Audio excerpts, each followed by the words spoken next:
ನಮಸ್ಕಾರ. Welcome to Basayya YouTube channel. ನಾನು ನಿಮ್ಮ ಶಿವಬಸಯ್ಯ. ಇವತ್ತಿನ ಒಂದು ಕ್ಲಾಸಲ್ಲಿ ಬಂದುಬಿಟ್ಟು ನೋಡಿ, ಡೆಲ್ಲಿ ಸುಲ್ತಾನರ ಬಗ್ಗೆ ಹೇಳ್ತಾ ಹೋಗ್ತೀನಿ. ಡೆಲ್ಲಿ ಸುಲ್ತಾನರಲ್ಲಿ ನಾವು 5 ಸಂತತಿಗಳನ್ನು ನೋಡ್ತೀವಿ. ಮೊದಲನೇದಾಗಿ ಗುಲಾಮಿ ಸಂತತಿ, ಎರಡನೇದಾಗಿ ಖಿಲ್ಜಿ ಸಂತತಿ, ತುಘಲಕ್ ಸಂತತಿ, ಸಯ್ಯದ್ ಸಂತತಿ ಮತ್ತು ಲೋಧಿ ಸಂತತಿ. ಹೀಗೆ 5 ಸಂತತಿಗಳನ್ನು ನಾವು ನೋಡ್ತೀವಿ. ಈ 5 ಸಂತತಿಗಳಲ್ಲಿ ಮೊದಲನೇ ಸಂತತಿ ಬಂದುಬಿಟ್ಟು ಗುಲಾಮಿ ಸಂತತಿ. ಈ ಗುಲಾಮಿ ಸಂತತಿಯ ಸ್ಥಾಪಕ ಅಂತ ನಾವು ಕುತುಬುದ್ದೀನ್ ಐಬಕನನ್ನು ಕರಿತೀವಿ. ಈ ಕುತುಬುದ್ದೀನ್ ಐಬಕನನ್ನು ನಿಶಾಪುರದ ಗಾಜಿ ಎಂಬ ವ್ಯಕ್ತಿ ಖರೀದಿ ಮಾಡ್ಕೊಂಡು ಬರ್ತಾನೆ. ಈ ಗಾಜಿ ಎಂಬ ಖರೀದಿ ವ್ಯಕ್ತಿ ಮಾಡಿದ ನಂತರ ಇವನನ್ನು ಮೊಹಮ್ಮದ್ ಗೋರಿಯು ಖರೀದಿ ಮಾಡ್ಕೊಂಡು ಬರ್ತಾನೆ. ಮೊಹಮ್ಮದ್ ಗೋರಿಯು ಭಾರತದಲ್ಲಿ ದಂಡಯಾತ್ರೆಯನ್ನು ಕೈಗೊಂಡಾಗ ಪ್ರಥಮ ಬಾರಿಗೆ ತನ್ನ ಆಡಳಿತವನ್ನು ಸಂಘಟಿಸ್ತಾನೆ. ಈತನಿಗೆ ಗಂಡು ಮಕ್ಕಳು ಇಲ್ಲದ ಕಾರಣ ಈತನ ನಂಬಿಕಸ್ಥ ನಿಷ್ಠಾವಂತ ಗುಲಾಮರಾಗಿರ್ತಕ್ಕಂಥವ್ರಿಗೆ ತಾನು ಗೆದ್ದ ಪ್ರದೇಶಗಳನ್ನು ಹಂಚ್ತಾನೆ. ಈ ಹಂಚಿಕೆಯಲ್ಲಿ ಈ ಭಾರತವನ್ನು ಗೆದ್ದಂಥ ಪ್ರದೇಶಗಳನ್ನು ಈತನ ವಿಶ್ವಾಸಿ ಗುಲಾಮನಾಗಿರ್ತಕ್ಕಂಥ ಈ ಕುತುಬುದ್ದೀನ್ ಐಬಕ್ಕನಿಗೆ ನೀಡ್ತಾನೆ. ಆಗ ಕುತುಬುದ್ದೀನ್ ಐಬಕ್ಕನು ಈ ಗುಲಾಮಿ ಸಂತತಿಯ ಸ್ಥಾಪಕನಾಗಿ ಹೊರಹೊಮ್ಮುತ್ತಾನೆ. ಈತನನ್ನು ಗುಲಾಮಿ ಸಂತತಿಯ ಅಥವಾ ಮಮುಲಕ್ ಸಂತತಿಯ ಅಥವಾ ಇಲ್ಬರಿ ಸಂತತಿಯ ಅಥವಾ ಸ್ಲೇವ್ಡ್ ಡೈನಾಸ್ಟಿ ಸ್ಥಾಪಕನಂತ ಕರೀತಾರೆ. ಅಷ್ಟೇ ಅಲ್ಲದೆ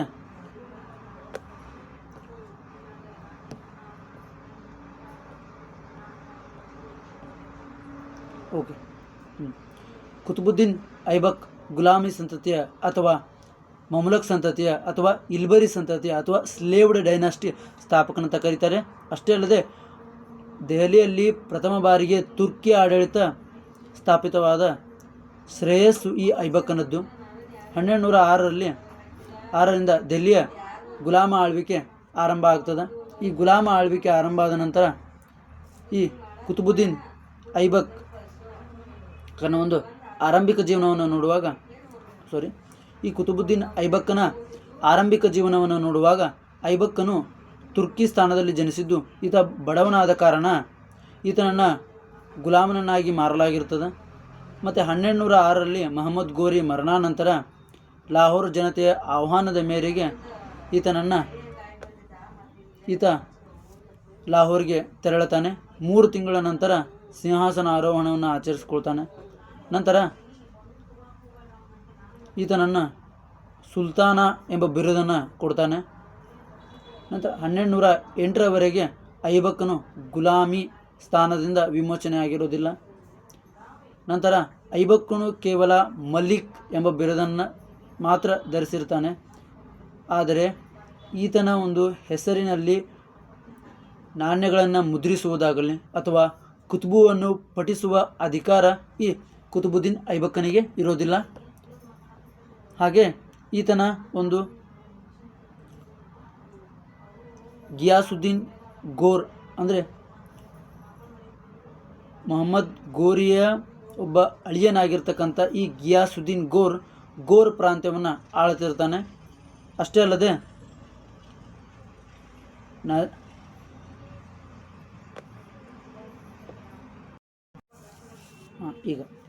ಅಲ್ಲದೆ ಈ ತಾಜುದ್ದೀನ್ ಇಲ್ಡೋಜ್ ಅಫ್ಘಾನಿಸ್ತಾನವನ್ನು ಆಳ್ತಾ ಇರ್ತಾನೆ. ನಂತರ ಈತನ ಐಬಕ್ಕನ ಸಾಧನೆಗಳು ಅಂತ ಬಂದಾಗ ಆರಂಭದ ತೊಂದರೆಗಳು, ಮೊದಲನೇ ಪಾಯಿಂಟ್ ಹಾಕೊಳ್ಳಿ, ಆರಂಭದ ತೊಂದರೆಗಳು. ಈ ಆರಂಭದ ತೊಂದರೆಗಳು ಅಂತ ನೋಡುವಾಗ ರಜಪೂತರು ಈ ಹಿಂದೆ ತುರ್ಕರ ಕೈಯಲ್ಲಿ ಸೋತು ತಮ್ಮ ಅಸ್ತಿತ್ವವನ್ನು ಕಳೆದುಕೊಂಡಿರ್ತಾರೆ.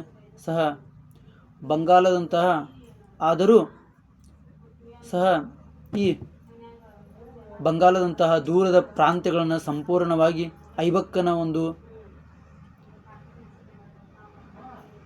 ವಶಕ್ಕೆ ಬಂದಿರೋದಿಲ್ಲ. ಈ ಸಮಸ್ಯೆಯ ಜೊತೆಗೆ ತಾಜುದ್ದೀನ್ ಎಲ್ಡೋಜ್ ಮತ್ತು ನಸೀರುದ್ದೀನ್ ಕಬಾಚರು ದೆಹಲಿಯ ಸಿಂಹಾಸನಕ್ಕೆ ಪ್ರಬಲ ಪೈಪೋಟಿಯನ್ನು ನಡೆಸಿರ್ತಾರೆ. ಇಲ್ಡೋಜ್ ಇಬ್ಬರು ವೈರಿಗಳ ಅಳಿಯ ಈ ತಾಜುದ್ದೀನ್ ಇಲ್ಡೋಜ್. ನಂತರ ತಾಜುದ್ದೀನ್ ಇಲ್ಡೋಜನೊಂದಿಗೆ ಸಂಘರ್ಷ.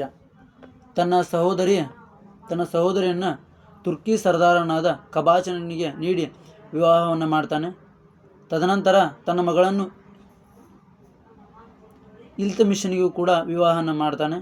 ಇನ್ನೊಬ್ಬ ಮಗಳನ್ನು ಇಲ್ತಮಿಷನಿಗೆ ವಿವಾಹನ ಮಾಡ್ತಾನೆ.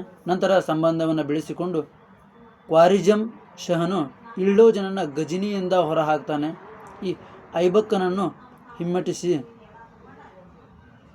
ಅಂದರೆ ಈ ತಾಜುದ್ದೀನ್ ಇಲ್ಡೋಜನನ್ನು ಗಜನಿಯಿಂದ ಈ ಕ್ವಾರಿಜಮ್ ಶಹನು ಆತನನ್ನು ಹೊರಹಾಕ್ತಾನೆ ಗಜನಿಯಿಂದ. ನಂತರ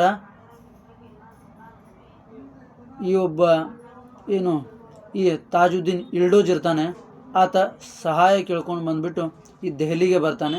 ನಂತರ ಈ ಐಬಕ್ಕನು ತನ್ನ ಒಂದು ರಾಜತಾಂತ್ರಿಕ ನೀತಿಗಳನ್ನು ಉಪಯೋಗಿಸಿಕೊಂಡು ಕ್ವಾರಿಜಮ್ ಶಹನನ್ನು ಹಿಮ್ಮೆಟ್ಟಿಸ್ತಾನೆ, ಗಜನಿಯನ್ನು ವಶಪಡಿಸಿಕೊಳ್ತಾನೆ.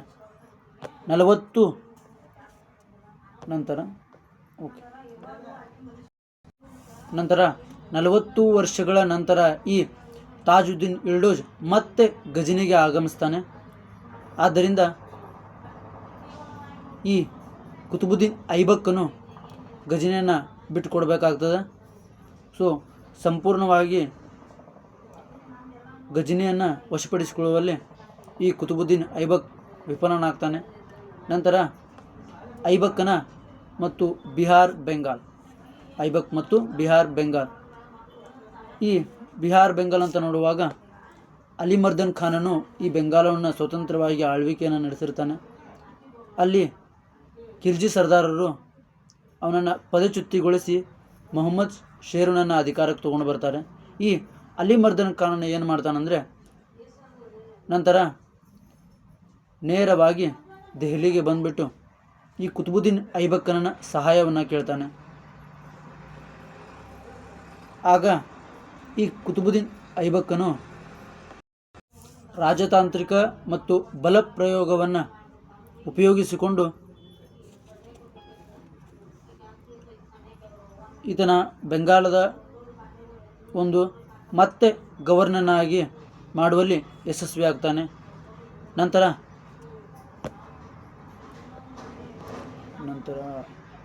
ಐಬಕ್ ಮತ್ತು ರಜಪೂತರು, ಹೀಗಾಗಿ ವಾಯುವ್ಯದ ಬಹುತೇಕ ಪ್ರಾಂತ್ಯಗಳು ರಜಪೂತರ ಸೇರಿರ್ತವೆ. ಆದ ಕಾರಣ ಐಬಕ್ಕನು ಅವುಗಳನ್ನು ವಶಪಡಿಸಿಕೊಳ್ಳಲು ನಿರ್ಧಾರ ಕೈಗೊಳ್ಳೋದಿಲ್ಲ. ಆತನಿಗೆ ದೊರೆತ ಸಮಯವೂ ಕೂಡ ಕಡಿಮೆ ಇದ್ದುದರಿಂದ ಈತ ಈ ಒಂದು ರಜಪೂತರ ವಶದಲ್ಲಿರ್ತಕ್ಕಂಥ ಪ್ರಾಂತ್ಯಗಳನ್ನು, ದೂರದ ಪ್ರಾಂತ್ಯಗಳು ಬಹುತೇಕವಾಗಿ ಈ ರಜಪೂತರ ಒಂದು ವಶದಲ್ಲಿರ್ತವೆ.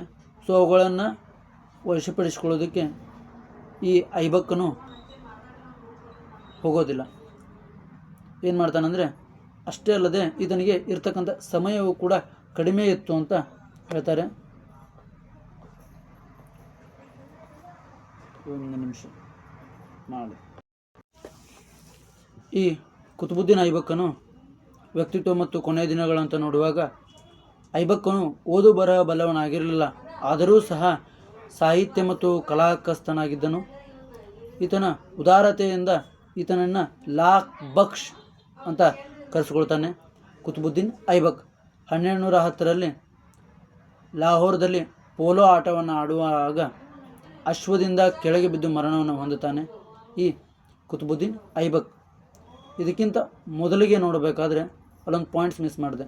ಏನಪ್ಪ ಅಂತಂದರೆ, ಈ ಕುತುಬುದ್ದೀನ್ ಐಬಕ್ ಈ 2ನೇ ತರೈನ್ ಯುದ್ಧದಲ್ಲಿ ವಿಜಯವನ್ನು ಸಾಧಿಸಿ ಮಹಮ್ಮದ್ ಗೋರಿಯ ಪ್ರೀತಿಯ ಒಂದು ಸೇವಕನಾಗ್ತಾನೆ. ಆಗ ಒಂದು ಈತನಿಗೆ ಬಿರುದನ್ನು ಕೊಡ್ತಾನೆ, ಮಲಿಕ್ ಅಂದ್ಬಿಟ್ಟು. ಯಾಕಂತಂದರೆ ಮುಂದೆ ನಾನು ಮಲಿಕ್ ಅಂತ ಹೇಳಿದಾಗ ಸೊ ಅದನ್ನು ಬಿರುದನ್ನು ಕೊಟ್ಟವ್ರು ಯಾರು ಅಂತ ನಿಮಗೆ ಗೊತ್ತಿರಬೇಕು. ಯಾಕಂದರೆ ಎಕ್ಸ್ಪ್ಲೇನ್ ಮಾಡೋಕ್ಕೆ ನಿಮಗೆ ತುಂಬ ಹೆಲ್ಪ್ ಆಗುತ್ತೆ. ಓಕೆನಾ?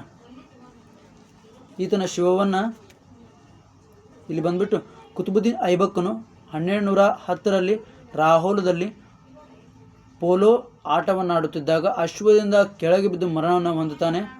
ಈತನ ಶವವನ್ನು ಲಾಹೋರದಲ್ಲಿ ಸಮಾಧಿಯನ್ನು ಮಾಡ್ತಾರೆ.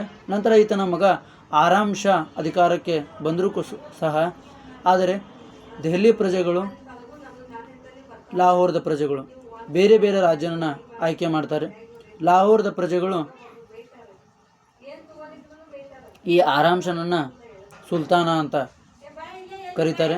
ನಂತರ ಈ ದೆಹಲಿ ಸುಲ್ತಾನರು ಅಂದರೆ ಈ ದೆಹಲಿಯ ಪ್ರಜೆಗಳು ಐಬಕ್ಕನನ್ನು ಅಳಿಯನಾಗಿರ್ತಕ್ಕಂಥ ಇಲ್ತಮಿಷನನ್ನು ಸಿಂಹಾಸನಾರೋಹಣ ಮಾಡ್ತಾರೆ. ಅಷ್ಟೇ ಅಲ್ಲದೆ ಈ ಗುಲಾಮಿ ಸಂತತಿಯಲ್ಲಿ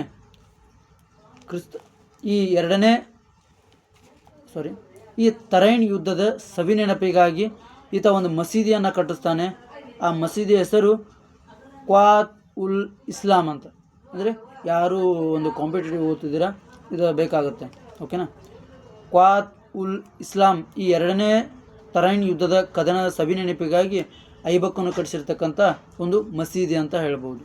ಯಾಕಂದರೆ ಈ ಹಿಂದೆ ಬಂದಿರತಕ್ಕಂಥ ಸುಲ್ತಾನರಲ್ಲಿ ಯಾರೂ ಕೂಡ ಈ ಒಂದು ಮಸೀದಿಯನ್ನು ಕಟ್ಟಿಸಿರುವುದಿಲ್ಲ. ಬಟ್ ಮೊದಲ ಬಾರಿಗೆ ಈ ಒಬ್ಬ ಕುತುಬುದ್ದೀನ್ ಐಬಕ್ಕನು ಇಸ್ಲಾಂ ಧರ್ಮದ ಒಂದು ಮಸೀದಿಯನ್ನು ಕಟ್ಟಿಸ್ತಾ ಹೋಗ್ತಾನೆ. ಇಲ್ಲಿಗೆ ಕುತುಬುದ್ದೀನ್ ಐಬಕ್ಕನ ಜೀವನ ಮತ್ತು ಸಾಧನೆಗಳನ್ನು ಮುಗಿಸ್ತಾ ಇದ್ದೇನೆ. ನಂತರ ಮುಂದಿನ ದಿನಮಾನಗಳಲ್ಲಿ ಇದರಲ್ಲಿ ಯಾವುದು ಇಂಪಾರ್ಟೆಂಟ್ ಅನ್ನೋದ್ರ ಬಗ್ಗೆ ಹೇಳ್ತಾ ಹೋಗ್ತೀನಿ. So thank you for watching. ಯಾರು ಇನ್ನೂ ನಮ್ಮ ಚಾನಲ್ನ ಸಬ್ಸ್ಕ್ರೈಬ್ ಮಾಡಿರಲಿಲ್ಲ, ಬೇಗ ಸಬ್ಸ್ಕ್ರೈಬ್ ಮಾಡ್ಕೊಳ್ಳಿ ಅಂತ ಹೇಳ್ತಾ ಈ ಕ್ಲಾಸನ್ನು ಮುಗಿಸ್ತಾ ಇದ್ದೀನಿ.